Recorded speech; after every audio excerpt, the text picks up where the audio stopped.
भाग 24 बेताल पच्चीसी। वाचक हिमांशी।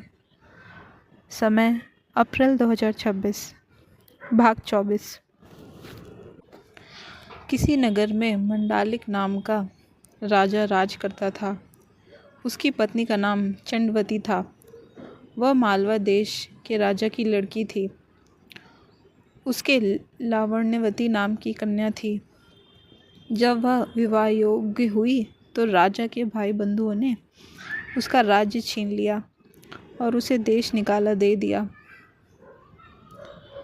राजा और रानी कन्या को साथ लेकर मालवा देश को चल दिए। रात को वो एक वन में ठहरे। पहले दिन चलकर भीलों की नगरी में पहुंचे। राजा ने रानी और बेटी से कहा कि तुम लोग वन में छिप जाओ, नहीं तो भील तुम्हें परेशान करेंगे। वे दोनों वन में चली गईं। इसके बाद भीलों ने राजा पर हमला किया। राजा ने मुकाबला किया पर अंत में वह मर गया। भील चले गए। उसके जाने पर रानी और बेटी जंगल से निकल कर आईं और राजा को मरा देखकर बड़ी दुखी हुई। वे दोनों शोक करते हुए एक तालाब के किनारे पहुंची। उसी समय वहां चंडी सिंह नाम का एक साहूकार अपने लड़के के साथ घोड़े पर चढ़कर शिकार खेलने के लिए उधर आया।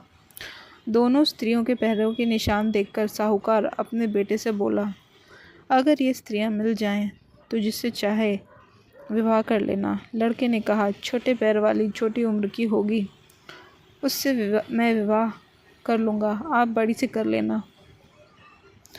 साहूकार विवाह नहीं करना चाहता था पर बेटे के बहुत कहने पर राजी हो गया। थोड़े आगे बढ़ते ही उन्हें दोनों स्त्रियां दिखाई दी। साहूकार ने पूछा, तुम कौन हो? रानी ने सारा हाल कह सुनाया। साहूकार उन्हें अपने घर ले गया। संयोग से रानी के पैर छोटे थे, पुत्री के पैर बड़े, इसलिए साहूकार ने विवाह पुत्री से किया। लड़के ने रानी से विवाह किया और इस तरह पुत्री सास बनी और माँ बेटे की बहू। उन दोनों के आगे चलकर कई संतानें हुई। इतना कहकर बेताल बोला, राजन बताइए, माँ बेटी के जो बच्चे हुए उनका आपस में क्या रिश्ता हुआ? यह सवाल सुनकर राजा बड़े चक्कर में पड़ा। उसने बहुत सोचा पर जवाब न सूझ पड़ा, इसलिए वह चुपचाप चलता रहा।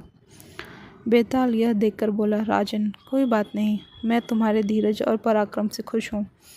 मैं अब इस मुर्दे से निकलकर जाता हूँ, तुम इसे योगी के पास ले जाओ। जब वह तुम्हें इस मुर्दे को सिर झुकाकर प्रणाम करने को कहे तो तुम कह देना कि पहले आप करके दिखाओ। जब वह सिर झुकाकर बताए तो तुम उसका सिर काट लेना। उसका बलिदान करके तुम सारी पृथ्वी के राजा बन जाओगे। सिर नहीं काटा तो वह तुम्हारा सिर काट के बलि देकर सिद्धि प्राप्त करेगा। इतना कहकर बेताल चला गया और राजा मुर्दे को लेकर योगी के पास आया। भाग 24 का अंत।